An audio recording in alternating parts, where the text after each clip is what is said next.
And here we are. I don't have a monitor to see what I look like, but I'm sure that everything looks good in the frame. I trust you, Mr. Sewell. He said, are we ready? Are you ready? Are you quite ready? I'm ready to rock, yes. And every time someone says, are you quite ready, I usually want to say Bilbo's famous last line of dialogue from The Return of the King. I believe I'm quite ready for another adventure. Which is what Ian Holmes says before he trots off to the Grey Havens. To the Grey Havens. Hello, yes, sir, he knows. A little bit. We're not going to grill you on your Tolkien knowledge, but you're going to get extra points. Okay. Just for saying at the Grey Havens. I love that. Well, ladies and gentlemen, boys and girls, and all those who are pretending, we're back here live at the attic space above Meltdown Comics, the most popular grand mecca of all geekdom here in Los Angeles. Sorry, Golden Apple, we love you too, but Meltdown is really the bomb. Just gotta say that. I'm here today, as usual, Clifford Broadway, also known as Quickbeam from TheOneRing.net. We do have another co-host, Justin. I'm sure you're used to seeing him right here playing Siskel to my Ebert. I had to do that, Mr. J. But he's off stage right now doing technical stuff. And I have today a very special guest and a very talented fellow who's going to talk with us about building an entire world and some great elements of storytelling and how you work with the medium of illustrated fiction. They used to call them comic books, right? Right. But after Scott McCloud and understanding comics, it's all called illustrated fiction now. Okay, I get it. Oh, wait, sequential art. There we go. There you go. That's the word, sequential art. Cinematic. We're going to talk with my good buddy Sebastian A. Jones. Hello, sir. Hello. Thank you for having me. Oh, yeah, absolutely. It's lovely to have you here. You know, Sebastian is the CEO and the head guy there at Stranger Comics, another brilliant, independent, and we love to support our indie publishers. Thank you. I mean, way back before Dark Horse became a monolith, Dark Horse was just a little indie comic. It was a Dark Horse. Yeah, they picked up a few Matt Wagner titles from Kamiko. Kamiko was a little, you remember them? Matt Wagner's fantastic. I used to be, friends at the food court with Brian Azzarello when he was working on lettering and doing a couple little things for Kamiko. Oh, wow. But and then all that stuff transitioned, and Kamiko was absorbed into Dark Horse, and Brian Azzarello, as you know, was absorbed into DC, and now we know who he is today. But we're going way back in time. I got lots of comics roots, and I love having new comics artists and creators. We have a very special connection to the Lord of the Rings universe because the excellent and really exciting new animated series, The Untamed, A Sinner's Prayer, is actually going to be picked up. We don't know exactly what to say yet, but Sebastian, you're going to give us more details. Okay. But what is it, 26 or 28 episodes? The goal is 26 episodes as a rollout. 26 episodes, straight up, animated from this extraordinary graphic novel, The Untamed. And guess what? Sean Bean is going to actually not just simply walk into this role, he's going to simply take it over as the lead role. So we're going to talk about Sean Bean and Beanisms and other things that happen in the geek world, because Sean Bean has such a legacy. Yes, he does. And so connected to Game of Thrones and all these other things that we love. So before I continue to, run at the mouth, I'm going to let Mr. Sebastian talk with us for a minute or 5. Okay. And tell us where everything began. Wow. With your work with The Untamed. And tell us a little bit about the Kickstarter project. Okay. Which is doing exceptionally well. It's doing great. Oh, I mean, the response has been fantastic. Thank you. So The Untamed, A Sinner's Prayer, it was a story that came to me, about 10 years ago. I've been creating this fantasy world of Asunder for over 20 years. And I was very inspired by Sergio Leone and Akira Kurosawa. And I wanted to kind of introduce my world in a very kind of cinematic, claustrophobic, kind of gritty way, as opposed to this, the grand sweeping epics that we're used to, and plant a seed, and then you can go off and kind of discover the world with the characters. So instead of that grand high romance that we usually get in epic fantasy, we're getting something a bit more atmospheric. Something just a bit more stifled, that you can kind of cloak yourself into the story. And what I wanted to do is kind of have the readers or the viewers fall in love with the characters first. And as they fall in love with the characters and the story first, then they realize they're immersed in a familiar fantasy kind of setting, but with some original twists and original flavor, and it's a little bit more multicultural that we're used to seeing. Yeah. And jump into this area. That's a common complaint levied at Tolkien's mythology. It's so extremely, Right. like Anglo-centric. It is. And purposefully so. It is. So, but this is nice. You're going to have a bit more diversity. A lot more diversity. There were a lot of jokes when we saw the Desolation of Smaug. Right. It was the first black person we ever saw in Middle-earth. Right. In a crowd scene, standing Gotcha. behind Luke Evans. I kind of remember that. Remember that? Everyone's like, Yeah. oh, there are people of color Right. in Middle-earth. I'm like, okay, yeah, they brought a lot of different cultures together. He just had a long trek. From Umbar, right? From Umbar. Oh, hello! He knows A what he's little talking bit. about. A From the little bit. havens of Umbar. Right. I love this guy. No, okay, please continue. So when I was a kid, I was immersed in Tolkien, Tolkien's world, and I'm a mixed person. I was always a little bit. I loved the stories. I loved the mythos. Fell in love with everything. But for me, I also wanted to bake it in a multicultural setting. That's so it wasn't just the folk seduced by the Dark Lord were always the brown folk. It was just if you're an Right. elf and you're from Africa, you're black. If you're an elf and you're from my world's Norway, you're blonde, and so on. Just as well as I have my gods and my dragons and my mythos. I've been at this for creating this world for such a long time, and so the Untamed was it came to me actually when I was rocking my kid to sleep, and I was being a bit of a naughty boy back then, and I wanted to kind of cloak my own thoughts and demons and wants and desires in this fantasy world. So as I was rocking my son to sleep, these words came pouring out that I have 7 days to reap 7 souls, and I am a bad man who needs redemption. So before I knew it, I'd literally in half an hour I had a 4-page treatment and thought, there is something here that could be a great movie. That's amazing or parenting. Right. You're holding your son, and then at the same time writing it. Right. Exactly. That's great. Exactly. So that's kind of how it was, and the pitch really is: there's a bad man who's stuck in purgatory, and after 10 years, the devil comes to him and says, "I'll give you 7 days to reap the 7 souls that murdered you and your family."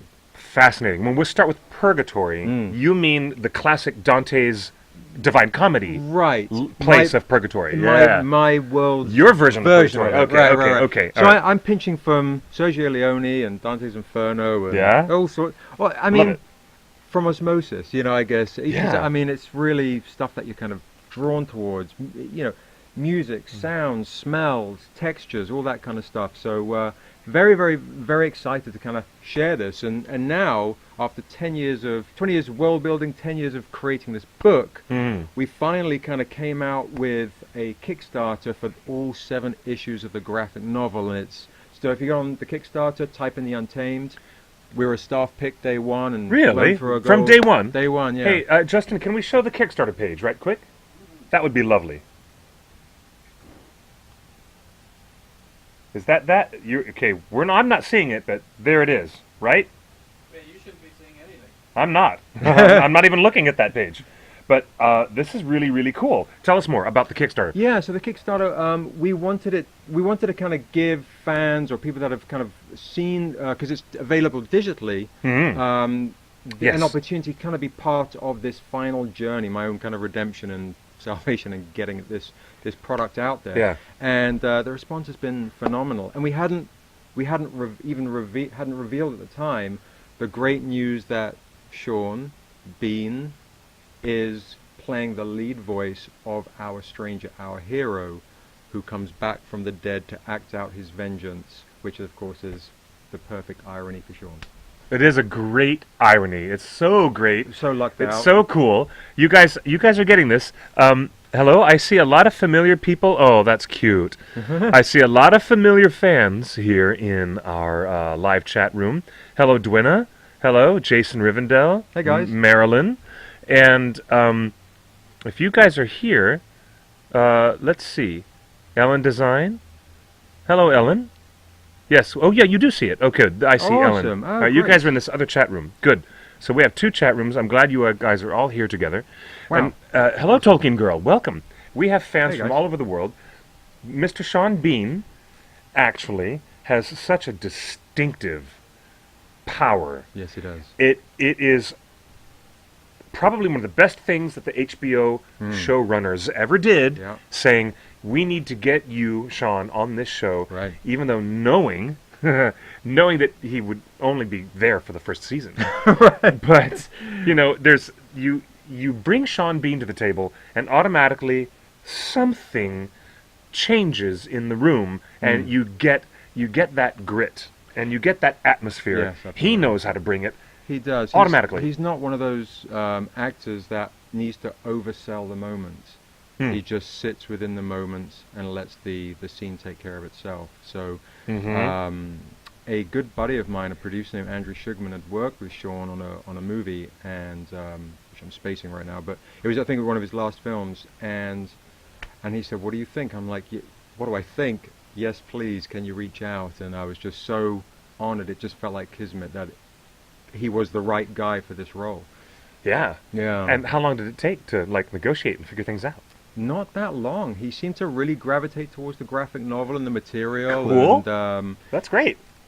it was fantastic. And so we've recorded Sean in a sizzle trailer, which you can, if you go on YouTube and go to the Stranger Comics channel and type in The Untamed, or type in The Untamed Sean Bean, you will see a fantastic 2-minute trailer, which is an animatic, which is kind of like a rough sketch of what the animation will be, but it's illustrated beautifully by Tom Coker, who did brilliant work on Punisher and Daredevil, and the production company is Film Roman, and they've worked on titles like The Simpsons and Ultimate Spider-Man. So Yeah, I was just going to say, working with Film Roman. I'm kind of yeah. Hello? Yeah, They're legendary.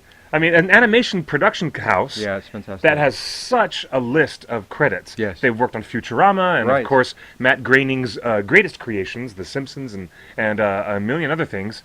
Didn't Film Roman once upon a time work on some Nicktoons? They worked on some Nickelodeon shows, too. Okay, they did. I'm pretty sure they Yeah, did. they've been around for a while, and they also did Hellboy animated. And one of my producers Love that stuff. Okay, I well- love that stuff. One of my producers is Lloyd Levin, who produced the movies Watchmen and Hellboy, and Hellboy animated and Watchmen Yeah. Freighter, Yeah. Film Roman. So it's all this stuff coming together, and I have another great producer, Andrew Cosby. Alex Soto directed. He does Ultimate Spider-Man. Wow. Yeah, so I'm in great company, and I'm in great company too, because my artist, I got to say, Peter Bergting out of Sweden.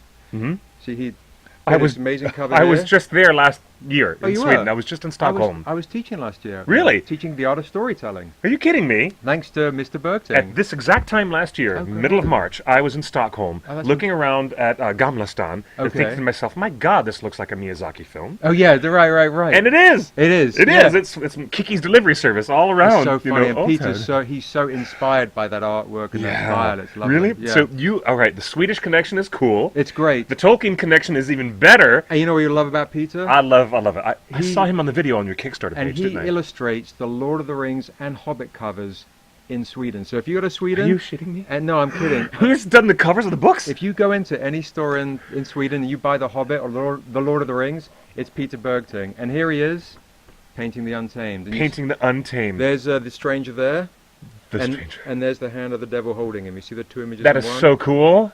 You're not kidding me. I'm not kidding you. I went to the most famous sci-fi and fantasy bookstore in Gamla Stan. Okay. You know the one that's right there in Old Town? Yes. And what's is it down like a little Yes. kind of a alleyway? Uh-huh. 'Cause Peter took me around. Yes. Yeah. Okay. So and I went and I wanted to That's look great. at some of the Swedish editions of Hobbit and Lord of the Rings. Right. And I must have been holding.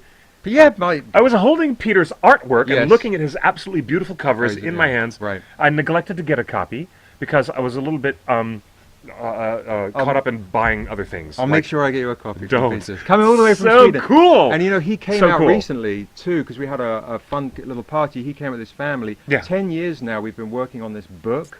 It's beautifully painted. His artwork is spectacular. It's very visceral. And I'm now the godfather of his kids. So we kind of Cool. met online, Cool. and it's just Cool. it's been fantastic. That is really like the cool factor has just ratcheted up to way more than I thought it would be cool. I knew you were cool, and I knew this project was awesome, but now there's way coolness. 7 individual episodes, right? Right, seven issues. Issues, let me be correct. And now the Kickstarter is offering people a chance to get 7 individual issues, now bound in a special oversized edition. You got it. Which is going to be hardcover? Hardcover, and oversized gorgeous. deluxe. It's 248 pages of epicness. Oh, dude, that sounds great. Pin-ups in the back from Troy Nixie to Corey Webster. I mean, just a slew of Matt Timson. Amazing, amazing talents. And one of the characters in the Untamed is actually completely modeled after one of our favorite characters from the Hunger Games. Right, okay. You guys remember Rue? Everybody remembers Rue. And that unbelievable artwork that PETA did of Rue on the ground in the training room in the second film. I gotta say, I like the second film better than... I haven't seen the second film. The second film? Yes. And I hope to see the third film. But that painting of her in the ground... I've seen the painting. You saw that one, yeah. It's amazing. You'll see our wonderful Amandla Stenberg, who played Rue in Hunger Games. You'll see her likeness is actually one of the lead characters in the Untamed. Well, you know what's funny is I met Amanda last year, and when I went to see the Hunger Games in the movies, I thought, my goodness, that girl looks like how I imagine Niobe to be. And so when I bumped into her at a festival last year, we got to talking, because I write children's books as well. We got to talking, and I said, would you like to write stories based on Niobe, this character who grows up to be our world's kind of Luke Skywalker or Aragorn? And she said yes. Really? So so we have signed if you go That's a big spoiler. Yeah. Okay, so it's more than just like Sean Bean's character being the lead. Her character is like the lead. In the Untamed, I would say it's Sean Bean's character is... Secrets? Spoilers revealed on live on Torn Tuesday. It just happened right in front of us, and you didn't even know it. The book is being discounted. You can find out more. Yeah. Pre-order a discount. And there is actually some amazing Amanda Stenberg rewards and packages on the actual Kickstarter page. She is so adorable. I always wanted to see her in the Harry Potter universe. Oh, wow, yeah. Because, I mean, I think she's that wonderful type of a character. Yeah. And she could have brought something to, anyone of the Hufflepuffs or the Ravenclaws. But we get to see her in Hunger Games. Yep. And too briefly. But she really had one of those, it was kind of like one of those moments that kind of stole your heart. Yes, absolutely. Absolutely. And, kind of will live on, I think. That really kind of felt that impetus change in the movie.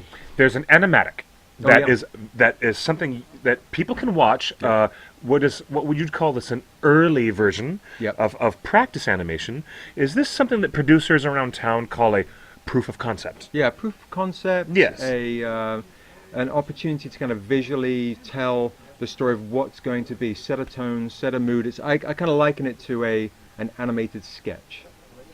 That's really, really cool. I remember looking at this animatic. I watched the whole thing. I thought it was really fascinating. You already got Sean's voice. Yeah, his voice is fantastic. It's the perfect, so fantastic. He's got such gravel in it, and it's just so honest. And if people go to Stranger Comics on their YouTube channel, that's where you guys can find the animatic, which is a nice little practice run for the Untamed. Hello there. Question from the live audience. Yes. Let's rapid fire some people that you might know that's in our little family. Because we have a pretty extensive Tolkien cinematic family. Yes. And a lot of these other actors and people, and they've all been connected to other genres and other storytelling tent poles. So let's do this. Do you know Dave Elliott? Yes, I do. Personally, no. You know who he is, though? Yeah. Okay. Satine Phoenix? No. John Schnepp? No. Who else? Dave Johnson? Yeah, I know. I met the artist? fantastic cover art. That's amazing covers. Amazing. Who else is a friend? Clive Barker? Clive Barker gave the Untamed our very first endorsements. Really? If you go on our Kickstarter, you will see Clive's endorsement, who basically raved about the storytelling. Gave me a nice tip my hat to Mr. Barker.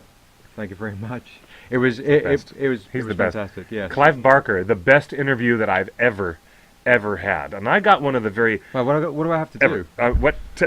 Thanks. Yeah. Hang on here for a minute. Thanks. Yes. All right. Let me just. the old joke. Whose toes do you have to suck to get a gig at the Hollywood Bowl? Grant Morrison? Not personally, no. I'm a guy that's in the lab. Do you know what I mean? I'm a guy that's rolling dice and drawing pictures and writing stories. I need to teach you how to play dragon dice. was my favorite dice game. Okay. Yeah. I know. I used to play Middle-earth role-playing and Rollmaster. Yeah? Okay. That is the That's tabletop game that Love I that. played to start actually fleshing out my world. Yeah? Again, just met him at conventions. But great. I mean, he's ridiculous. Yeah. Nice. Yeah. Okay. Been on our show. Who haven't we had? The Man of Fraction. Oh, you've got somebody. Tolkien Girl has a question here. Frank and Grant. She does? What is Yes. Tolkien Girl's question? Rolls around the ground dramatically. Math, burn it. Burn it with fire? It's right down Oh, there. are Hey, you- question down there. Am I going the wrong way? No, that's okay. What animation programs are being used for the Untamed? As an aspiring animator myself, I'm always looking for new programs. That is a fantastic question. I wish I had somebody from Film Roman to help you out. I'm guessing it's Maya. That seems to be... I work also with a company called Filmworks Effects, and my buddy Ken Loxmandy, we did an animatic back in the day for the first issue. And he got a start on The Matrix, did Fight Club, all sorts of things. And from what I can tell, he says Maya is a very common program used for doing animatics. So do you own all your IP? I own all the IP, but Film Roman has the rights for the animated TV show. So they've optioned the project for me. So now we're Nice. hitting the town. We've just started off, and we're gonna blaze a trail. Very exciting. How does that happen? How do you go from like a guy in the lab to like hooking up with a company like that? I am aggressive, I guess, quietly. That's a good hallmark of a creative person. Yeah, I mean, I just totally believe in the story and the vision, and then just kept on knocking down doors. And there's a lot of horror stories within the 10 years. This project has been through its own purgatory with some not so nice people, to find some very nice people and some real solid guys to really kind of get behind this vision and kind of see it for what it can be. Yeah. Now, it's amazing that you did not... you jumped right to the top of where you want to be with a production company like Film Roman, Right. who has such a CV that, like nothing else, as American animation in this town, there's quite a few places to go, Right.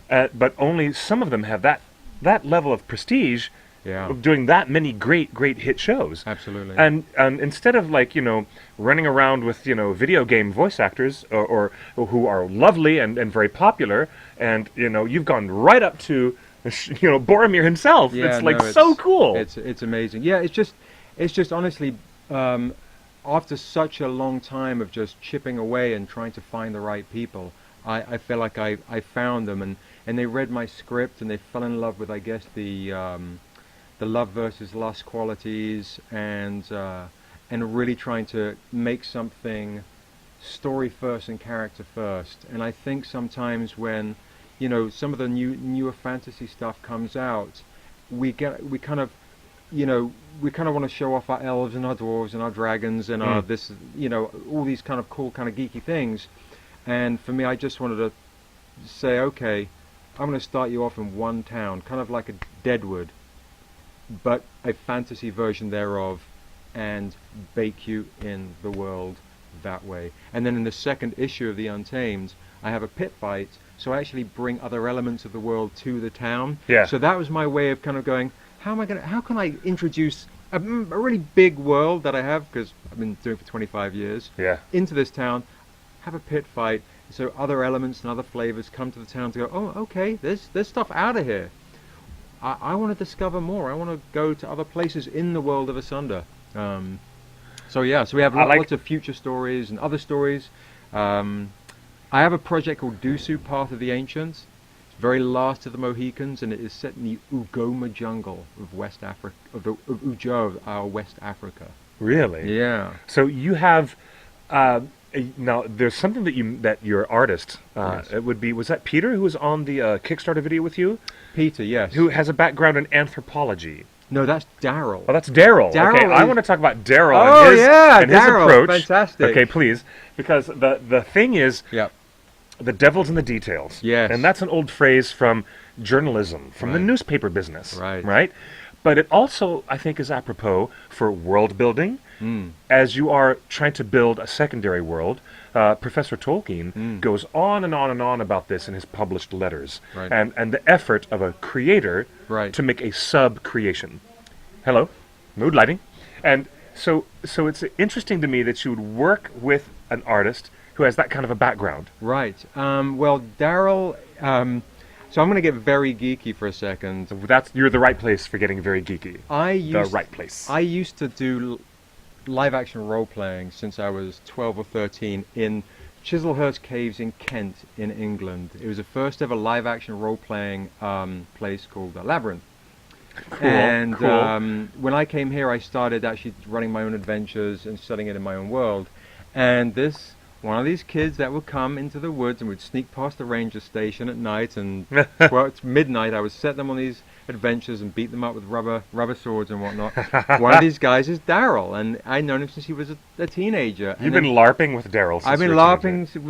LARPing since he was a teenager. I'm a little bit older. So cool. So Daryl The cool goes on factor to just keeps going up. he goes to university, becomes an anthropology major, but still plays tabletop and LARP with me in my fancy world. And then, so after a while after university, I said, okay, this guy is such a wealth of talent and imagination. Let's really make this world make sense.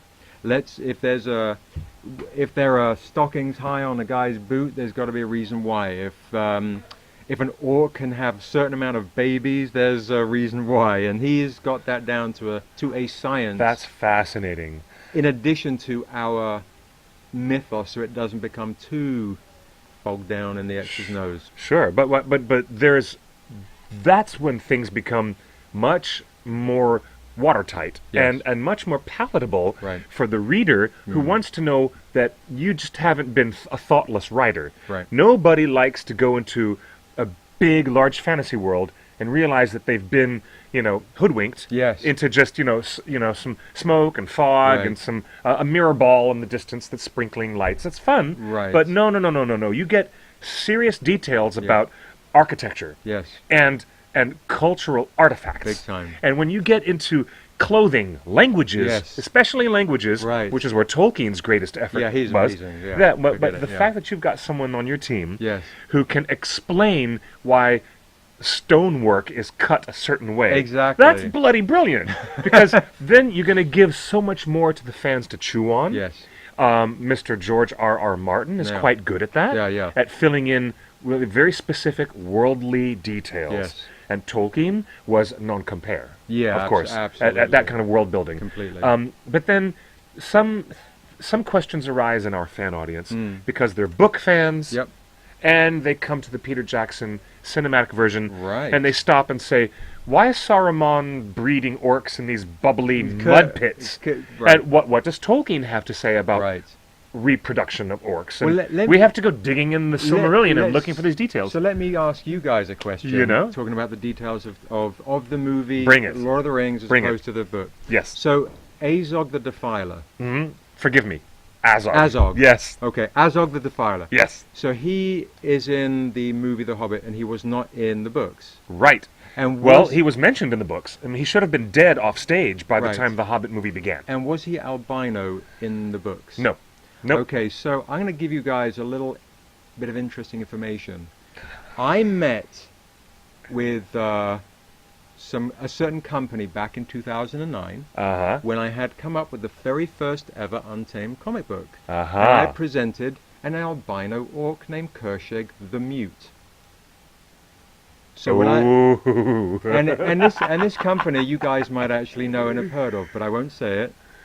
So when I went to see the movie The Hobbit, and I saw Azog the Defiler, an albino orc, I had my own personal nerd rage. With no shirt.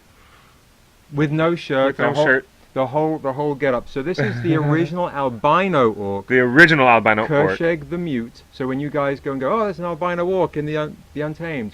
This one came first. This one came first. Okay. Okay, I'm with you on that. So if you I'm could, totally and I with can, you on that. I can show you here. Copyright. So what does that say? That says, oh, good heavens, that says copyright 2009. And they didn't even shoot a white orc on set. They digitally replaced They had a lot of that. A lot of on-set footage replaced No. with the digital. Yeah, so Oh you my guys, if gosh. you guys like real, and look at the painting that It's- Hyung did. okay, It's okay. pretty spectacular. You can't. It is spectacular, and it looks like a very familiar friend of ours. Right, and have a look at the elven ears here, and we really. Oh yeah, you did. You did. So, So I is this about the permeable range of the imagination across creative spheres? It could be. Or is it a little bit more nefarious? I don't want to I don't know. Oh, shit. But I'm a huge fan, so I don't know. But I've also experienced plenty with the Untamed and plenty of other people trying to do the same thing.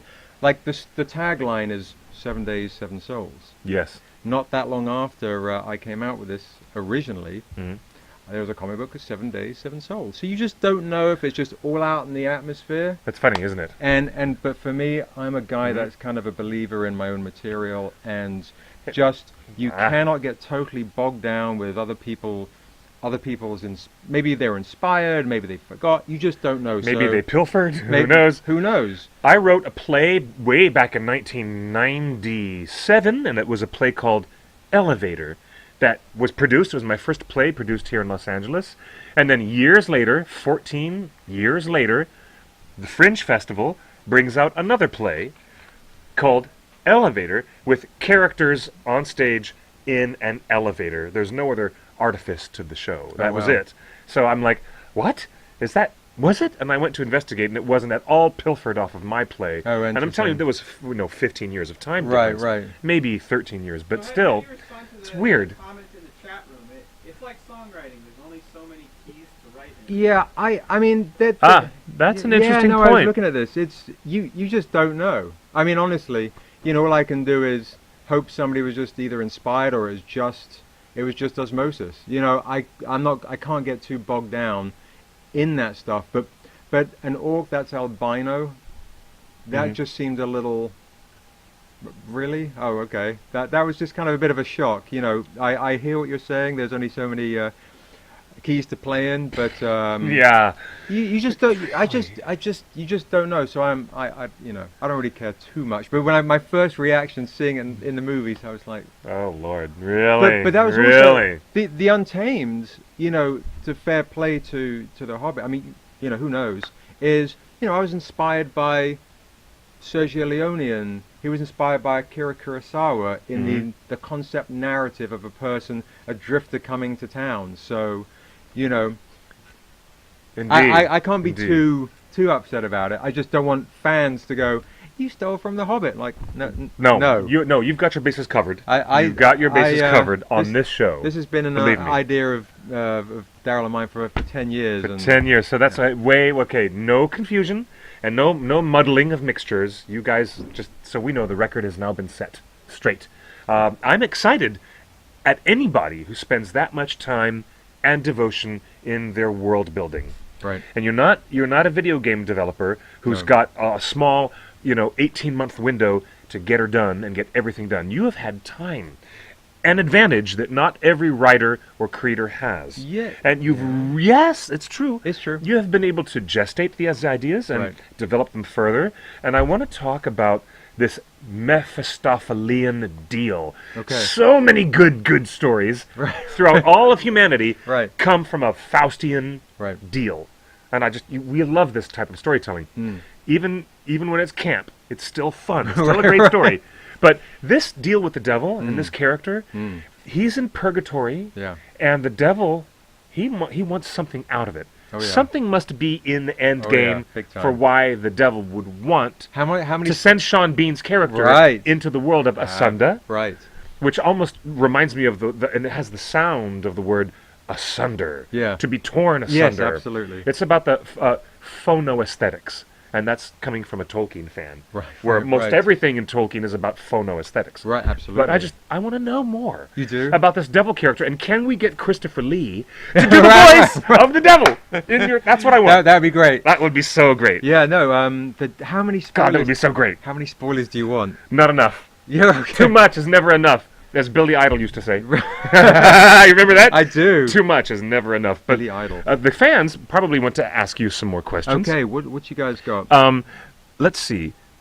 I made up a name for a character in the story I'm writing, and then found out the other day that it's a real name and has already been used in another fantasy story. You know, that's Facepalm. That's I just have the same thing. Yeah. It's honestly because when you're so immersed in fantasy and you read so many books and you play so many games, Yeah. that suddenly I have the same problem. I'm playing a tabletop game. I come up with a character, and then one of my friends goes, that's in so and so's book, and maybe I just changed the letter. Oh, really? Really? And Yeah, really, yeah. It happens. It does. It does happen. But the fact is, if they say nothing is new under the sun, and we've heard these stories from Shakespeare, we've heard these stories going back to Sophocles, and even further back in time. It's okay. The best part about being a storyteller now is that you bring a new flair and a new twist, or your own personal elan. Right. There's that word again. You bring your own personal flair to it. Absolutely. Well, with The Untamed, for me, I kind of wanted to bring it into on a personal level. Tolkien Girl wants to work for you, by the way. Hey, Tolkien Girl. Tolkien Girl. She has a background in animation, I believe. I saw that. Yeah. I saw that. You better keep chatting. I saw one of your comments when you mentioned what the program is probably, and you're far more elevated than I am at that stuff. They can keep in touch with you on Twitter, right? Yeah, you can find me on Twitter at Sebastian A. Jones or at Stranger Comics. Go on the Facebook page, Stranger Comics. I generally like my own stuff, so you can find me easily there. If you can't find me directly, Sebastian A. Jones. But yeah, with The Untamed, I kind of wanted it to make it about somebody who can be redeemed, somebody who can find that within themselves. So that's what's at stake. You make a deal with the devil, there's always your own redemption at stake. I love that. Absolutely. Love that. Absolutely. Yeah. And I think for me, it was, as you get older in life, you always want to see if you could have a redo button and have a second chance at being a good man. So in The Untamed, he has 7 days and he's on his path of vengeance and hate and so on, and acting out all this wrath, and he meets this little girl, Niobe. She reminds him of how old his murdered daughter would have been had she lived. So now he has 7 days to actually be a good man and a father properly for the first time, but he only has 7 days. Wow. And then the conflict becomes when X, Y, and Z. I won't give you any more spoilers. So there's 7 days and 7 issues. 7 days, 7 issues. Okay. If somebody wanted to be a real hardcore collector, could they still get the 7 issues?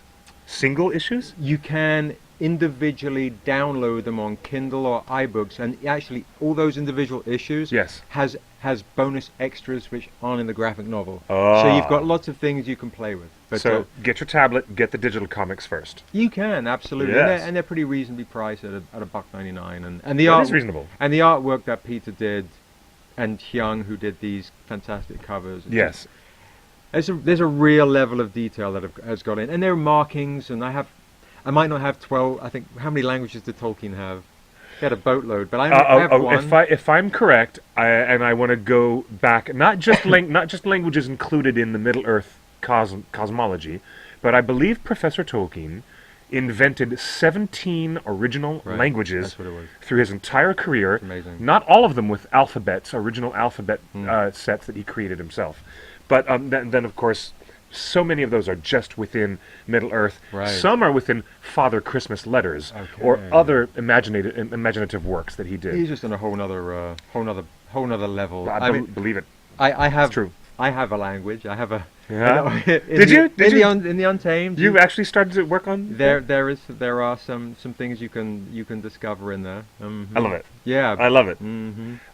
Tell me about that map, because you guys were holding up a map in that Kickstarter video, weren't you, or did you have a map of Asunda? There is a map. Yeah, we have a map of Asunda. Absolutely. Love it. Any good fantasy deserves a good map. And you know what's funny? Right? I completely agree. Yeah. When I'm reading these novels, though, you know what's funny is I was always like, how come the elves, not all novels, but some novels, how come the elves live in one forest? You know, you always felt like if you were reading some novels, all right, let's go and see the elves now. Yeah. And they're all kicking it in one forest. That's where you find them. Yeah. For me, I wanted to make it. My world is as big as Earth, so you can find elves in this region of this forest or this region of this jungle or in these nomadic plains, and you find the mythos that there are 4 different types of elves, and how do they split from the mother dragon of Isu, and all this. That's cool. There's so much stuff to discover. So you've given an eye to migration Yes. and changes over a history. Absolutely. And how the culture would move around and perhaps change from place to place. Completely. Thank you, Daryl, again, my art director. Thank you, Daryl. He should be here on Skype. Yes, he should be. He should be. You know what? If he's around, is he asleep? Is he? He won't be around right now. He won't be around? No. Because he's in London? We're getting comments on the Oh, hotline. Yeah, we are. I'm not getting any The comments elves on in the my hotline. story don't all live in forests. Yeah. Yes. Yeah, it's already 12:41 in the morning in London, so... Right. Yeah, it's terrifying. We do have forests, and there are elves that do live there. But I didn't want it to feel limited. Yeah. And you know, reskinning the same thing felt redundant. You know, so many times we see fantasy worlds that totally copy or try. You get so close to, okay, how many times can we see wood elves look a certain way? Yeah. And I really wanted things to branch out, and the same with the dwarves and the gnomes, and Yeah. you know, our thaxors, which are our minotaurs, aren't just all a certain way. Some are bison, some are this, some are that. You know, Really? so, Cool. Yeah, it all depends Cool. on where you come from in this world. That's And neat. So there's so much of that kind of good geeky module types resource stuff to play from.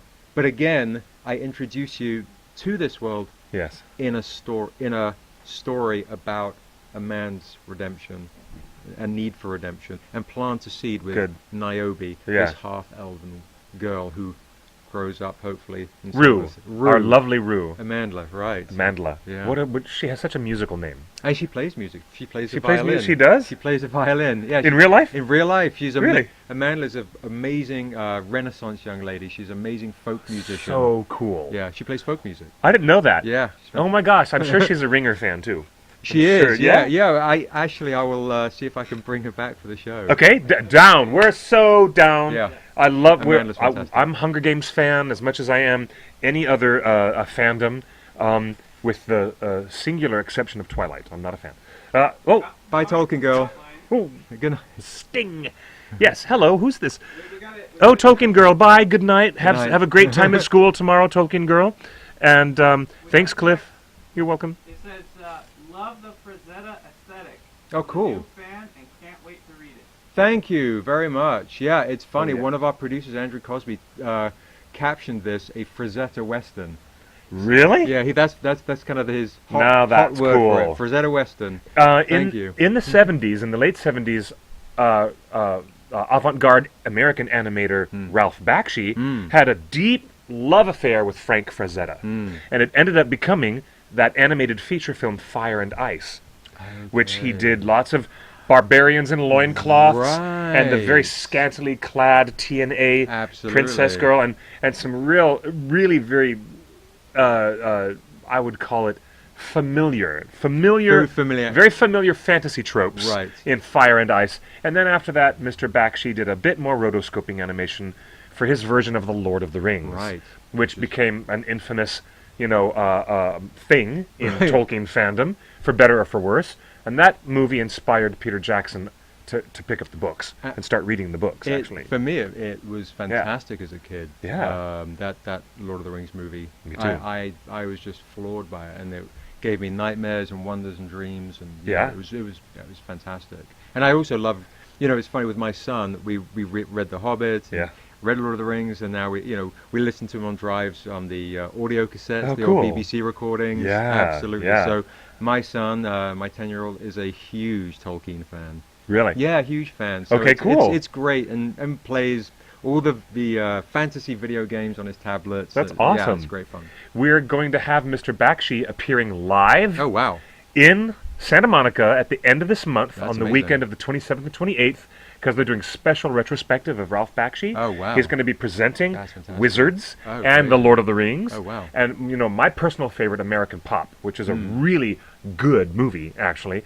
And there he's going to be, Mr. Wow. You want to go? Yeah, I'd love to. All right, You let's go and kidding? talk to Ralph. That's 'Cause, amazing. Thank Justin, you. we need to make an arrangement with the Arrow Theater. We might do a live stream while we're there for the double feature, or we might just record something and show it later. But you and I, buddy, we're going to powwow. Man, We're thank going to you. go meet Ralph. That's amazing. Because I have wanted, That's so I have kind. wanted to Thank meet you. Mr. Bakshi for a long time. Wow. We'll get a couple of tickets, and we'll get some popcorn, Thank and we'll bring you. your 10-year-old son, I love that. and we'll actually Wow. see how that Lord of the Rings holds up still That's today. amazing. And just a real quick thing to say, the name of the world is Asunder to the real Bombadil. Yes. The real Bombadil. I like that. That's awesome. Question from Twitter. Can you talk a little bit more about creating original languages? Like, where do you even start? Good question. Wow, that is a great question. In case you didn't hear off the That's microphone, less than 140 characters. that was Wow. when world building with a whole new secondary world Yeah. as a fantasist or a creator, if you're doing new languages, where do you start when inventing what we call philology, inventing new languages? Right. Where'd you start? For me, I'm a huge fan of music. I'm very big into old jazz, rare blues, old soul. I remember Clifford. I remember Clifford's. Yeah, that famous jazz piece. Who's that? Oh, which is based on Clifford Brown. Yes, it is. Yep, exactly. Yep, bingo. You got it. Know a little bit about jazz. Thank you. You do. I only know that little bit about jazz because it's my name. But yeah, there you go. Keep going. So for me, I kind of liked the sounds. Essentially, what sounded honest, for lack of a better word, what felt core to a region, playing with phonetics, and then also, I don't know, just drawing out symbols and illustrating ideas of what letters could look like and imagining how they could sound, lack of a better word. So after time, it became more, colored it more and more and more with more sounds, more worlds, more words, and more music. And for me, that's kind of how it originated. I don't think there's any kind of right or wrong way. When it's the same with storytelling. Most time, when I was teaching this in Sweden, some of the students would ask me, do I start with the story? Do I start with the character? Do I start with the setting? Do I start with the world? And I said, yes. You start with what makes sense for that story. Yeah. And for me, Exactly. For me, I always find it's the character that somebody I want to relate to. That hero could be in a western or a post-apocalyptic or Chicago, small town, or whatever. It's let me fall in love with this character, and then I can color the world. It just so happens I'd been creating this world for a while. For Professor Tolkien, it started with the words first. It did. He was playing around with languages for quite a long time. He was inventing an alphabet system for these beings of light, the elves, and then he realized after creating some light verse and some poetry, and he was playing around with his own private language building. Then he realized, I need to put a world together Amazing. so that these languages can exist Right. in a real history, in a Right. context of a world where the languages would naturally Yes. belong. That's how Middle-earth was born. All from the languages All from the first. languages, that's right. Yeah, I wrote an article for Deviant Art for our friend Dave Elliott. Let's see if we can find it. There it is. Tolkien, an accidental tourist in his own world. That's oh great. And I love that. oh yeah, this is like a very long thing that I wrote, and you'll find no better place to start than the word philology, because for Professor Tolkien, he didn't start with any map. He had no idea that the deities of the Silmarillion Right. would arrive. The Valar and the early Morgoth, the early Dark Lord, and the Silmarils. He didn't know that all that stuff was happening, but he did have a poem about Gil-galad, Okay. the star that crosses the heavens. Right. And the words Gil-galad, just the words, the sound of the words, and that's where Professor Tolkien was at. And this is the bit that I wanted to mention. Tolkien says, supposing you say some quite ordinary words to me, cellar door, Right. for example. From that, I might think of a name, Celador. Oh yeah, perfect. And That's from great. that, a character, a situation begins to grow. Right, For right. him, that was Tolkien's That's creative fantastic. process. I love that. He stumbled into world building because he had so much languages going on in his head. He had to give people a place to speak. Now, you have had the advantage of working on this for a very long time. Mm. What do you do when other artists come to the table Right. who are working with you on the graphic novel Yes. and now soon to be the animated series? Right. And what if they come with some deviations from your original idea or some new idea, some new branch? Well, to me, it's like... How do you respond? Yeah, whoever has the best idea wins. There you go. It's just... Yeah? how can you make your world better and more rich and more vibrant and more textured? I mean, I'm all about, I want to feel an emotional pull. I Yeah. think that's the same with anything that that is entertainment for me. Is I want to feel rooted. I want to be moved. I want to cry or feel aroused or feel angry. I'd like to get some kind of visceral gut reaction. So That's why it's so hard to make a movie about boredom or ennui, for example. I mean, I'll give Lost in Translation all the credit in the world, Yeah, it's a great film. especially Sofia Coppola, because, who knew that she would go from The Godfather Part 3 to actually Right. being a great director. Yeah, But absolutely. she made a movie about ennui and shifting shades of boredom while you're stuck in Tokyo. But it's so hard to do that. You do want the world to be super engaging, and you want that engagement to happen right away. Visceral. Yes. And I think nowadays, it's funny, when I first came out with The Untamed, we met with a lot of big name directors a while back. And some wanted to turn The Untamed into a kind of felt like a Mountain Dew commercial. Really? Yeah, in some respects. One guy wanted to have magic guns instead of swords, and I said, no, I don't have guns in my world, and he couldn't believe I was even talking back to him. Really? Yeah, there are some that, Hello? Hello? This is your creation? But but that's why it's taken so long, is because a lot of times you find, so many guys that they get excited about the material, which is fantastic, and you want executives to be really excited and bring their opinions and bring their love and their passion to the project. You just have to find the right ones, and sometimes that's not so easy when. Yeah, I mean, The Stranger in our animated TV show illustrated by Tom Coker looks very different to the Stranger that Daryl and Peter and I created for the graphic novel, but it's fantastic. So Yes. I'm not one of those creators that has to be so. Oh, this isn't how I first saw it. Tom came along and made this amazing interpretation of The Stranger. There are some things that have to be, like Yes. my character Niobe has off-colored eyes. There is a reason for like that. David Bowie, 2 different colored eyes. Yeah, Right. And you'll find the reasons why Later on. So it's Okay, not yeah, just like, sure. I'm very much like, oh, let's have some off-colored eyes. That would be cool. No, she has them for a reason, and so Yeah, any good science fiction buff can smell that a mile away. right. Any conceit of a thing that you just throw in there just for Yes. the hell of it, smart readers can smell that a mile away. Absolutely. Yeah. And so when you read the book or you see the show, and the great thing about working with a team at Film Roman and my producers Lloyd and Andrew Cosby and Andrew Sugarman is they believe. Very happy to give Dana Booten, who runs as general manager of Film Roman, and Alex Soto, the director, and my producing team, and Tom, a big shout out for really allowing this product, this story, this world to be what it needs to be, its own sense of self and dignity.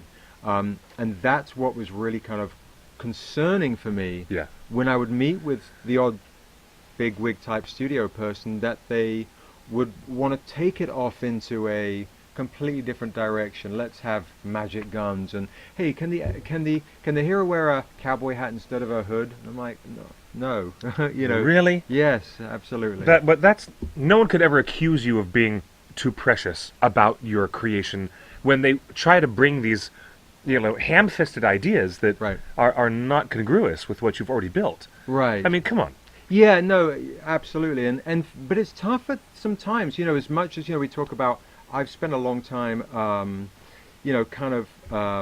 working on this world, and I've had time to write and so on.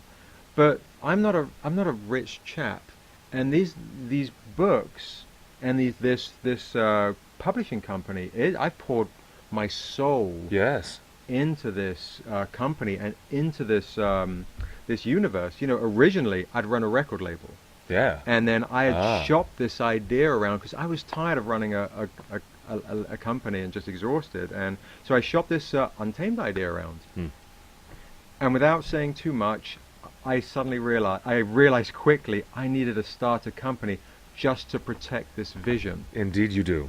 Yes, And- sir. Yes, sir. and it- yes. and it- I get that. And so myself, my friends, my family, a lot of people, essentially sacrificed time spent. Like you always hear stories of Jack Kirby and Tolkien and these greats who give so much of their time to their creations that friends and family suffer. So and it's not so easy to pay, it's cost them dough. So it's a lot of risk to reward. And at what time? Yes.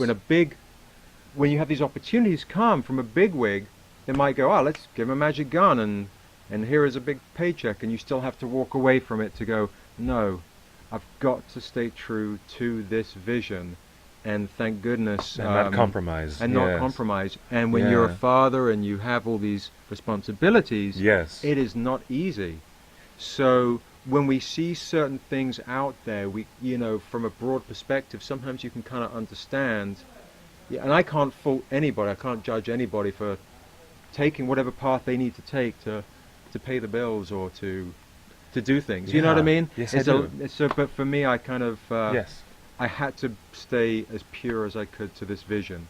Good on you, mate. And thank you. as all of our friends in New Zealand would Right, say. right, "That's right. Good on you, mate. Thank you. I knew this guy was cut from the same cloth Yeah. as myself. Sebastian, this A bunch of people that So joined the cool. Chat. Can you introduce yourself again? And Yes, talk about let's- your Kickstarter? let's do a little bit sure, of yeah. what you'd call housekeeping. What's yeah. that? About your rewards as well. Okay. And then a quick question to Marvelous. What's the relation of this guy to Tolkien again? No relation. Hello, Marfels. Good to have you back on the show. We're both from England. You do sound quite a bit like Roy Tolkien, who is Tolkien's great grandson, Okay. and a friend of ours. Oh, fantastic. We've interviewed Roy Tolkien many times. Get but outta You here. don't. He's a tall, good-looking, handsome fellow. Just not so different, I suppose, except the facial hair. Okay, a bit right. different from Roy.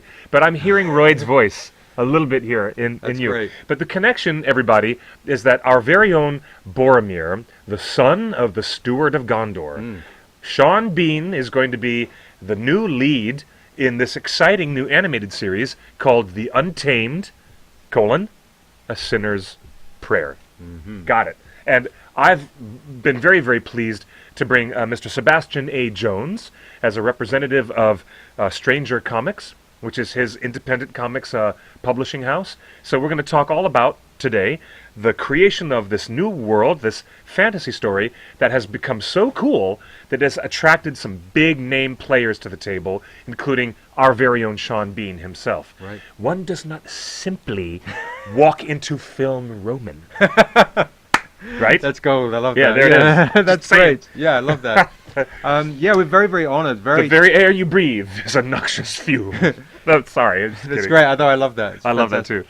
Fantastic. Yeah, no, Film Roman, it's amazing. And to answer your question, sir, so The Untamed is a graphic novel. It is 7 issues combined into one epic, oversized hardcover, 248 pages of doom. And it is currently on Kickstarter, and we put it up so folks could pre-order the book at a discount and kind of be introduced to this new kind of fantasy world. Not new for me, but new for everybody else. And there'll be a lot of familiarities people can experience. There are elves and dwarfs, but coloured in a kind of a brand new way, in a very kind of multicultural kind of setting. And what's exciting about the rewards on our Kickstarter, we have things like I think there are only 2 left. I'm working on a book called Erethune. Let me see if cool. I can show you a Ooh. poster for Erethune. Can you guys see that? Very cool. So here is Buxton Stonebeard, our dwarf in Erethune, in Hurfang. Here is Niobe from the Untamed Grown Up, Oh, there she is, really? Buxton Stonebeard and Niobe Ayutami and Niobe Anutami. and Scarlock Two Hearts, our Silver Elf, Scarlock, our Mordecai Silver Elf. a Mordecai Silver Elf. There you go. And, wow, yeah, and he is coolness abounds. and he is It's so cool. Macrom. That is the name of the dwarf, is a Macrom. Yeah, And she is a Galam Wren. Galam Wren is wild elf. really. Mhm. That is so cool. I learned a hell of a lot more than I should have known. I want to read the stories before we get to see, all 26 episodes. Now, the animated series Yep. may eventually land at some premium service. Yes. We don't know whether it will be Netflix, Hulu, this or that, or Amazon Prime, Yep. or it might be some other surprising place where this new series might be Right. finding a home. Right, yeah, we literally, this is so hot off the press, we Yeah? literally leaked our animatic trailer yesterday, so you guys are seeing it like the rest of the world for the very first time. You guys did great on this Kickstarter Thank and you. succeeded your goal Thank even you. before you announced Sean Bean Right, was the lead voice. It's fantastic. That's cool. It's just people That's cool. popping by Kickstarter, and they made us a staff pick in the first day, and I think it was just people relating to this need of, this thirst of visceral fantasy that's grounded in something that people can just sit in and explore and nurture and discover, and I think Game of Thrones only comes on a certain time for Yeah. books are, you read it voraciously and you're done, and you're like, oh my goodness, when is the next one coming? Yeah. And with comic books and animated TV, my goal was, and my hope was, to kind of have a fantasy world that you can keep coming back to and go, that's my character I can relate to, and I can keep on experiencing and sharing new stories with on a much more continual level. Yeah. Yeah. Excellent. And really kind of peel back those layers to the world and discover these cities, these cities and runes, and the Mordecai silver elves that come from Morocco and under the Turanghem mountains, and you name it. It's there for you to discover. That's so good. Now, can we look forward to more issues or extended stories being published through Stranger Comics? Absolutely. But right now we have 7, and they'll be compiled into this single delicious volume, right? Absolutely. But there might be more. There are actually, I have, in the Untamed, A Sinner's Prayer, I have another 7 episodes. Oh, another 7. Planned out. Not 7 issues, but whole Really? 7 other Yeah. chunks. And then we have another title which is currently out, which you can download, called Dusu, Path of the Ancient. Dusu in my world means prophet. And ancient in my world is an Ansunarim, which is has the spirit totem of a certain creature. There's so much for you guys to discover. So Dusu is out. Dusu, Path of the Ancient, Right is out right on. now. All 4 issues you can download to your Kindle. Issue 1, by the way, guys, of the Untamed and Dusu is free on iBooks, and I believe Kobo and Google Play. So if you just want to go, you know what, I still don't know, let me just download issue 1 on my iBooks, you can do that for free, The Untamed or Dusu, Path of the Ancient. What I think is so fun, And good night to Dwina. Dwina. Good night, Dwina. Good luck with the renovation, my Yeah, dear. absolutely. She's a good friend of ours. Esme is asking the inevitable question that every Lord of the Rings fan wants to know: will Sean Bean die in the story? And to tell you the truth, he's already dead. At the beginning of the story, he's brought back. So this is the delicious irony. We have a lot of fun comments on the Facebook timeline. After all the time Sean Bean has died, he'll finally be resurrected. Absolutely. We're talking, the Game of Thrones death, and we're talking, of course, the Boromir death. And how many other movies did we see, Sean? There's so many. GoldenEye. GoldenEye, of course. Oh, he had a Classic. pretty good Yeah, he death was in great. GoldenEye. Yep. I liked Pierce Brosnan as He Bond. was a good Bond. He was pretty good as Bond. Yeah, absolutely. Yeah, I did like that. Actually, I just like that Tina Turner song from GoldenEye, because I'm a big Tina Turner You're fan. a big Tina Turner fan. Huge. Are you really? Tina Turner, Nutbush City Limits. That's a great jam. It is such a great song. Oh, yeah, okay. We're going to talk about music, Ralph Bakshi, fantasy, world building, so much.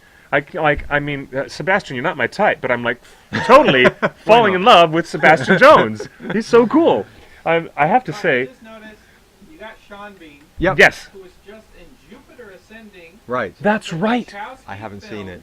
You and me both. We haven't seen Jupiter yet. but Sorry. The Wachowskis directed him in Jupiter Ascending. Yes. Right. And they also directed The Matrix, which featured a character called Niobe.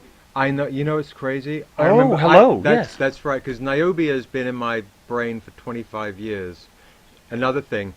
So I go Before to- the Matrix. Before the Matrix. So, but it's a pretty. I think it's a pretty established name, Niobe. Mhm. So I might have got it through osmosis, and probably so did the folks in the Matrix. So are you like on the same wavelength as the Wachowskis with Sean Bean and Niobe? And Ken Mandy, my good friend, who I'm his dungeon master, who did a lot of visual effects on the first Matrix. I don't know, maybe. Really? No shit. Yeah. You've been DMing for some like a group of players. I've been DMing for a long. Okay, yeah, okay. Yeah. Love this guy, and some of them have gone off to work on projects like this. Big stuff. This is where geek credibility rubber meets the road. Seriously, this is where the geeks shall inherit the earth, or at least they Absolutely. shall inherit the entertainment industry. At least, They are. at least we are. We do. And We do. Something fun for you guys as well. I brought this stuff down. So I'm going to leave these with Cliff and maybe. Oh, these are so beautiful. This artwork. Give these some of this stuff away. So here is. Can we zoom in, or should we bring this up to the camera? You have these images on the computer? So here is Niobe Ayutami. Oh, Older. how beautiful. So cool. So she is half Galem Ren, and she is the face of our franchise. And what is also cool is That is so refreshing and so awesome to have a female, strong female. a woman of color. Hey, A, it's a person of color. Yep. B, it's a woman Yes. who is like, and this, And Elven. an elven. This Um, is hardcore cool. Just Nice. so cool. Thank you. I love it. And another lady. This is Isessa, our Vorkassian vampire lord. She is our Darth Vader. Whoa, cool. So you have antagonist and protagonist, major female, Major female. For the world, yes. major, beautiful, powerful female dynamism between these characters. Absolutely. Okay. And there's so much. And how much will I learn about these characters in the first 7 issues of The Untamed? Just a speck. Yeah, spec. Just a drop. Just a wee bit. Just a wee bit. Just a wee bit. Just a wee bit. What's the hotline, Cliff? The hotline is not ringing on my phone. I've got nothing on my phone at all. Isn't it odd? I don't know if I'm still connected to Google Phone, but I haven't gotten a single message from the hotline yet. Thanks for the positive comments on the pics. Let's see if I've got anything else here for you. Oh yeah, so here is a great image that Peter painted. This is from the very first issue of The Untamed. This actually looks like a Simon Bisley. Yes, piece of art. Oh my God, he's amazing. Isn't he amazing? Yeah, amazing. But there's a strong suggestion of Simon's work in this, So- which I love, which I think is great.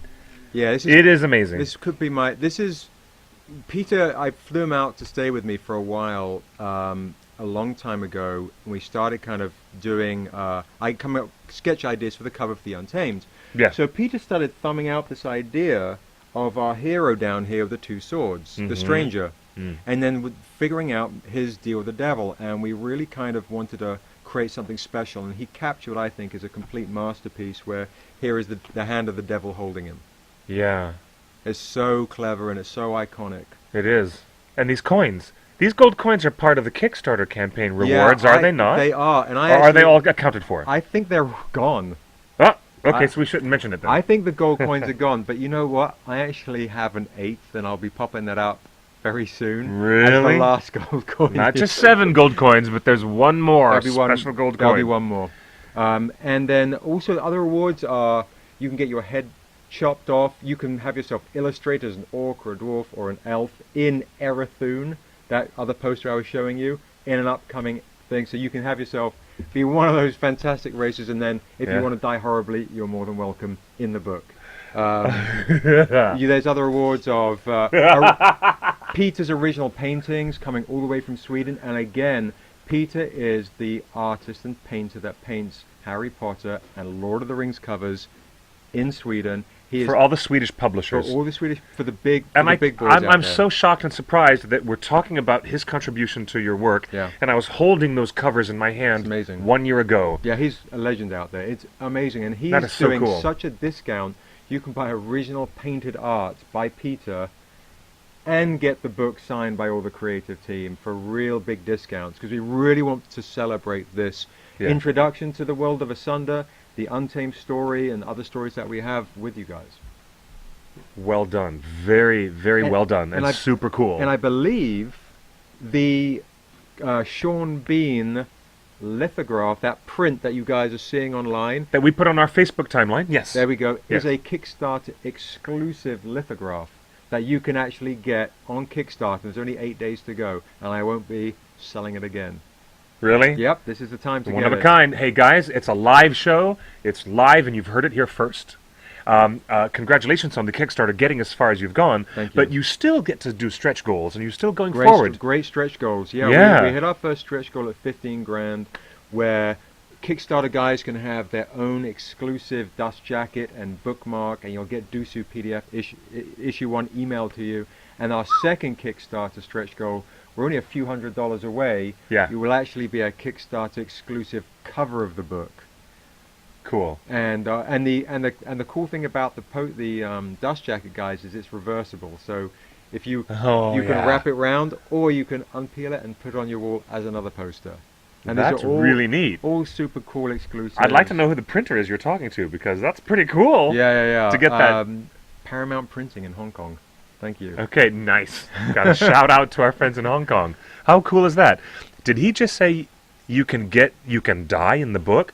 Erovandi? Good question. So let's clarify this. Just Yes. One more bit. Yes. If you get that last coin, If you know, that's a different reward. that's a different reward. If you get, okay. there's a $150 reward, which is I think called Protect Your Neck, and you can send in a photograph of yourself, and Sheldon Mitchell, who is an illustrator who's done such great work on the darkness and artifacts, who's illustrating Erathune, will illustrate you as a dwarf or an orc. Pick which team you want to be on, and if you want to die, you can. But you'll see your likeness as one of those races. Some kind of fun fan kind of interaction. Be in a future book. To have your likeness in a future book. Have That your is likeness in a future book, exactly. excellent. And you get the book, Excellent. the Untamed graphic novel, of course, as well, signed by the entire creative and producing team. thrilling. So a lot of options. Are you at a point now in your career where you're more nervous or more excited? Because I know, seriously, my friend, everything you've been working and driving towards with a creative ambition, which I must say is quite singular and very impressive. This creative ambition has now taken you to a place, as I said to you on the phone yesterday, where you're at a nexus between opportunity and hard work at the same time. and the best resources you could possibly want are now in alignment. Right. And you're about to step into this new future for yourself. Wow. What does that feel like? Wow. It's a little, asked me that a couple of hours ago. I was a little overwhelmed, to be honest. But it's fantastic. I mean, I feel like if I'd have had this opportunity 15 years ago, I probably wouldn't have had the wherewithal to know what to do with it. I felt like I've been through so many trials of people trying to steal ideas and you name it. The journey I have been on with my creative team and people around me who, if it wasn't for them, I wouldn't even be sitting here. It's time. It's time, and I'm ready to stick that ring in Mount Doom. I'm ready to make it happen. It is time. Yeah. It is time. It's time for all of us. It's time for all of us. And changing the subject completely. Yes, sir. You've been in the game so long. Yep. And you've been to many conventions. Yes. Have you noticed that a kind of a change in the last couple of years of like more women creators and Absolutely. more artists coming in? Absolutely. What's going on? Thank you for leading up to that question. Because of the prominence of these female characters, I was going to lead up to that. Thank you, Tyler. Yes. By the way, it's very kind. Thank you. Yeah, absolutely. I definitely have seen. It's funny. I think across the board in entertainment. Okay, so let's say The Dark Knight, right? Mm-hmm.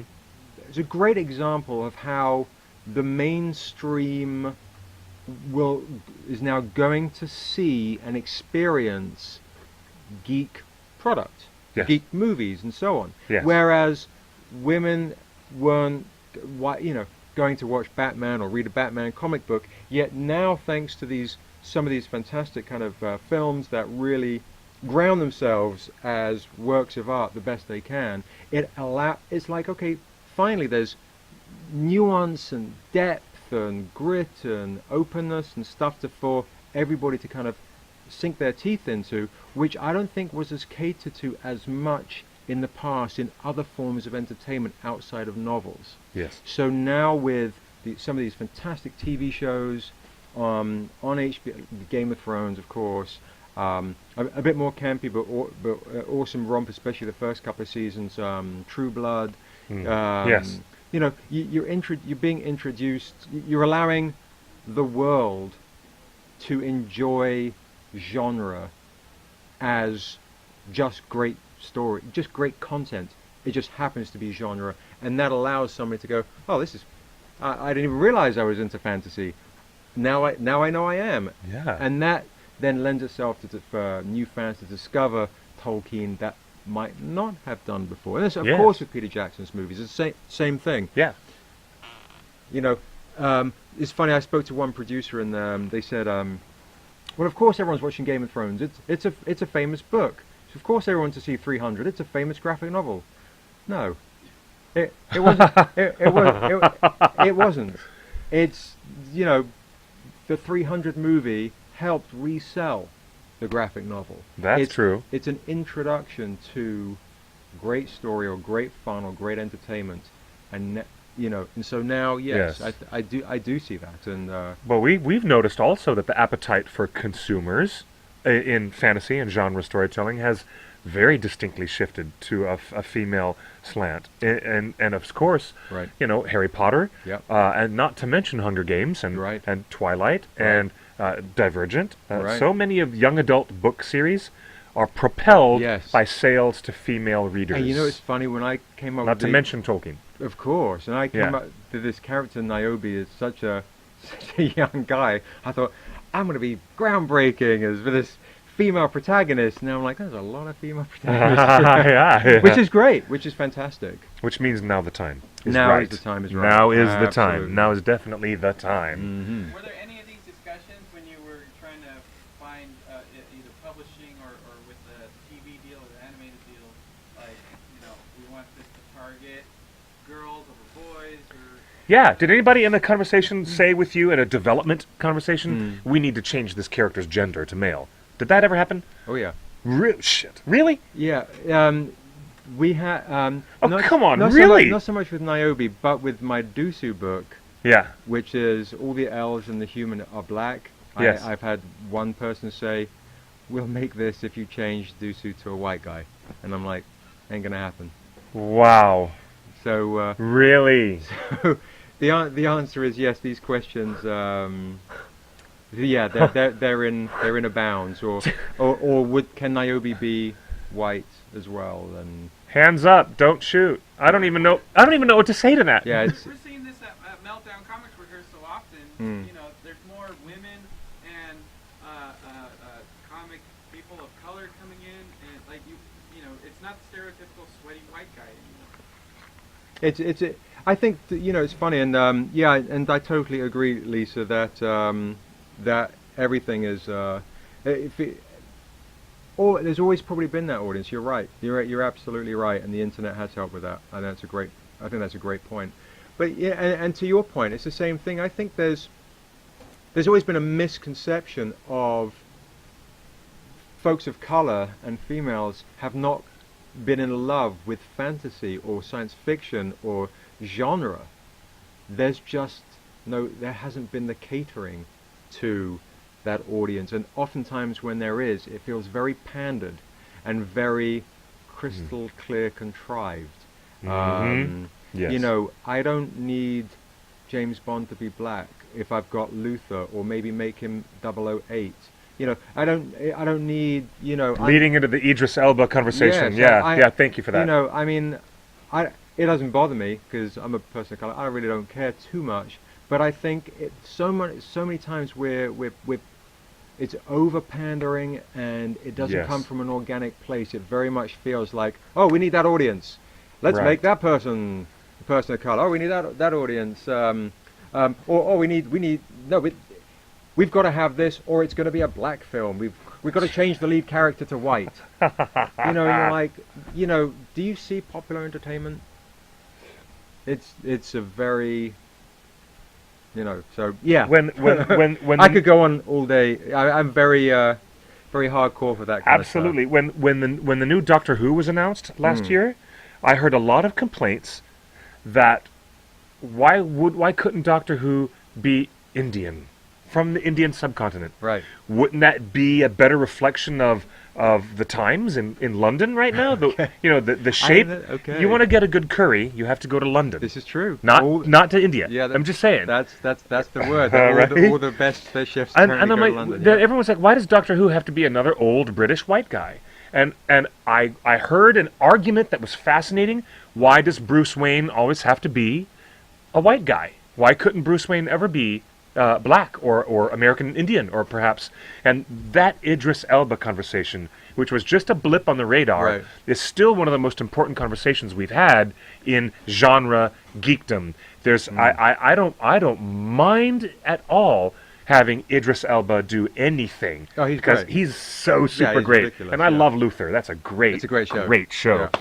But would you? Clip, I mean, that was one of the results of your movie, Ringers, is that the female audience kind of took Tolkien from the beginning. This is what we discovered 10 years ago when we put out our documentary, Ringers, Lord of the Fans. We didn't realize until we were making the film, we were deep into making the film, that more than 70-80% of our audience was not the like the comic book guys, like that Simpsons character, Yep. the comic book guy. Yeah. That's who I thought I'd be interviewing at Interesting. Comic-Con. Instead, I was interviewing women dressed in dwarf drag. That's who I was interviewing. That's epic. Women dressed as Gimli in full-on man Wow. drag. And, of course, like I've always said, cross-dressing is funny. But, right? But Yeah.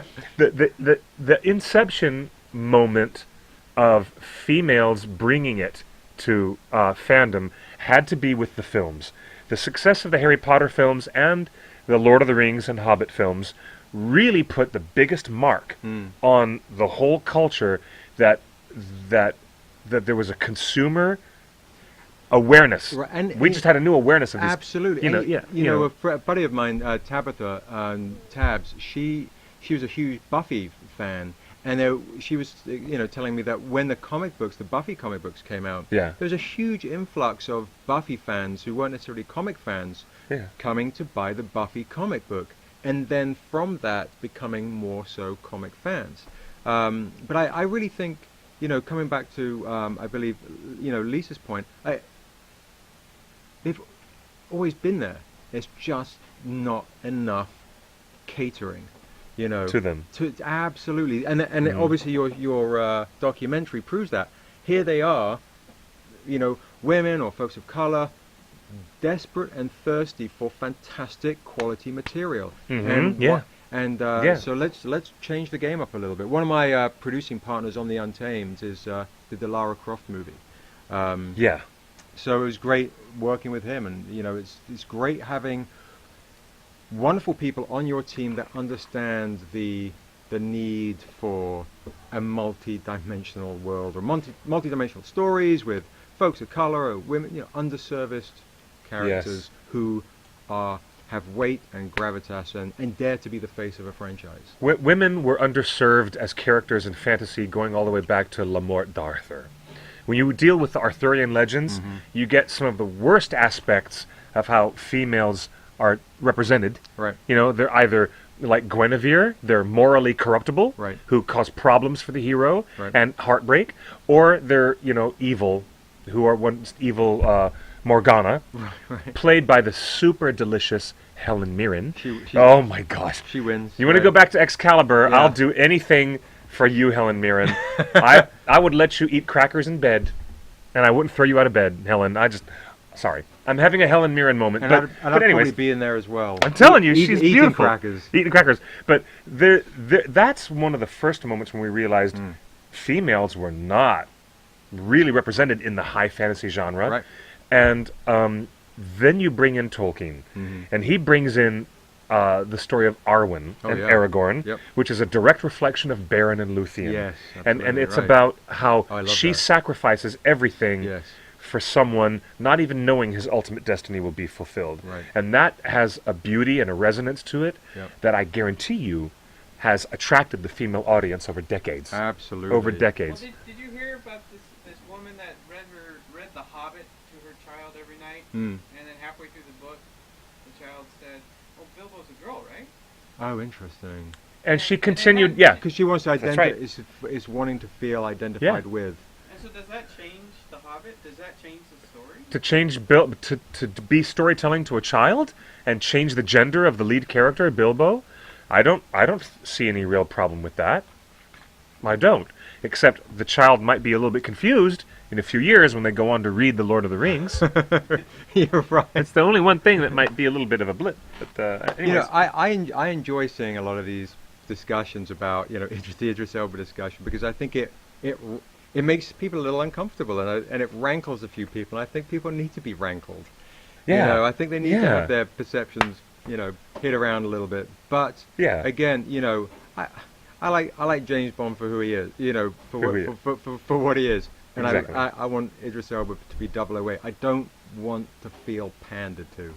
That's the stuff that drives me Okay. crazy. I do get that. And I think it's funny with the Untamed. That's a slippery slope for a It storyteller. is. It is big time. Yeah. For the Untamed, for what we're doing is, you know, I think it harkens back to what you're saying with. We have something for the general fantasy fan that likes to see elves and fighting and so on. Mhm. We have something for the older man who feels like they want a second chance. They need that redemption. They need that salvation. Where did I go wrong? The years go really quickly. For the female fan, the same thing. And also to see Niobe and grow with her. We grew with Harry Potter. Let's grow with Niobe into something. You know, make her feel like, you know, for the fans of Harry Potter, they feel like, that's mine. People can identify with and go, oh, I grew up with that. I would like fans of the Untamed to feel like Niobe is theirs that they can grow with. The Chronicles of Niobe. The Chronicles of Niobe. Writing with Amanda Stenberg. Rue. Would you have Amandla just immediately, like, without hesitation, have her come right onto the project? And will she be doing any voice work for the show? That is my hope. Okay, still working on that? Still working on that. Okay. But Amanda and I have inked our deal for her to write with me the Niobe Chronicles. So that is a done deal. Excellent. Yeah. That is so good. That is so... Kickstart that. Yeah. And there are, I think there are like 2 or 3 more Amandla rewards on the Kickstarter where she'll sign the books and some fantastic lithographs of her. Ooh, is Fox remaking Luther? I would hate to see a bad Americanized version of Luther. I like the original. I really, really, really do. I mean, there's a reason why I don't watch Elementary. I love Lucy Liu, and I love all kinds of versions of Sherlock, Yep. but I don't want to see a rehashed American version of, you know, Sherlock Holmes. I've got Benedict Cumberbatch and Right. Bilbo. I've got Martin Freeman. Right. So, and the BBC does it, well, the BBC does it best, you know. You got to go back to the radio adaptations of Yeah. The Hobbit and Lord of the Yes. Rings, and you'll know. That's my favorite, to be honest. Thank you. Yes, good stuff. Yeah. Good stuff. I'm going to be working on doing a live audiobook version of The Hobbit, Oh, wow. where I'll do a whole entire live stream doing the entire Hobbit. That's amazing. We did one chapter. We asked at random for the fans in the chat room, pick a chapter, and I'll do it with my narrator voice. Mm-hmm. And guess what? They picked Inside Information, Oh, wow. which is where Bilbo meets the dragon for the first time. Right. So I had the chance to do that. That's awesome. But if you get down to, audiobooks, because that's a huge phenomenon, fans are going to want that next. Where's the Right. audiobook version of The Untamed? Right. And, where's the video game? Where's the iPhone app? I guarantee you. Right. That's Okay, where's the iPhone app? Or perhaps Android app. But when we get to see this animated series, Yep. please come back yes. and join us again here on Absolutely. TheOneRing.net Thank to you. let us know where we can find it, Yep. where we can binge watch all the episodes. Fantastic. Okay, or we can just watch them 1 week at a time. It depends upon, you might even be talking to some other people that you haven't even told me. that you're talking to, so I don't know yet.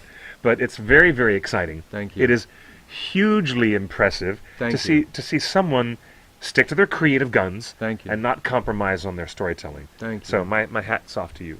Very sir. kind. My Thank hat you is so off to much. you. Yeah, that's very kind. Sebastian A. Jones, ladies and gentlemen. Thank you very Where can much. they find them? Yeah, tell everybody where they can find you and where they can find more about Untamed Comics. I mean, Stranger Comics, publishing the Untamed. You can go to Stranger Comics YouTube channel and see the Untamed, the Sinner's Prayer, where you can see Sean Bean and hear his voice Yep. as the lead, as coming back from the dead. You can go to the Stranger Comics Facebook page. You can go to the Untamed Kickstarter. Which is here. Go on the Kickstarter, type in the Untamed. You can go to the Stranger Comics website, strangercomics.com. Follow you on Twitter. Follow me on Twitter, Sebastian A. Jones, and at Stranger Comics, and Instagram at Stranger Comics. If you type in Stranger Comics, chances are, and the Untamed, you'll find us. You will indeed.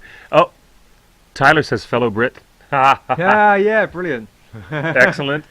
Thank you guys for being with us live. Facebook, yes, I am on Facebook. Stranger Comics on Facebook, and I am Sebastian A. Jones on Facebook. Very easy to find if you find me on Stranger Comics. That way, if there are a bunch of other Sebastian Joneses, you can happy to make your acquaintance on Facebook. Find me on Facebook, no problem.